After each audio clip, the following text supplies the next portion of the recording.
Hello, and welcome back to Sunpaths. This time, we're going to look at one day of the year and look at multiple latitudes. We're going to look at the latitudes all the way from the equator up until the Arctic Circle. We could pick any day of the year, but one interesting day is the days since the December solstice at 1:38, which brings us to May the 8th. Here we go. You'll see we're starting out at the equator. Watch the latitude change. We're now reaching out of the tropics and up into the 40s, and then on up to the Arctic Circle. Starting at the equator on May the 8th, we can see that the sun path is always to the north of the observer. Well, that's not true by the time you get to where many of us live in the 40-degree range and 45-degree range of the northern hemisphere, so it must change at some point. Notice that when we get to 16 degrees north, we're still in the tropics.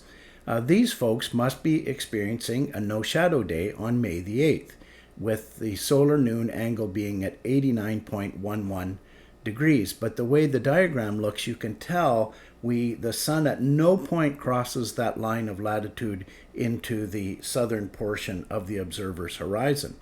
And yet, if we go a bit farther north to 17 degrees, we might also be having a no-shadow day on or around May the 8th. But for some seconds of the day, the sun is going to cross the line into the southern portion. And then, of course, by the time we get to New York City and other locations that are in the 40s and the 30s on up to the 50s and 60s, a portion of the day we have on each half of the horizon.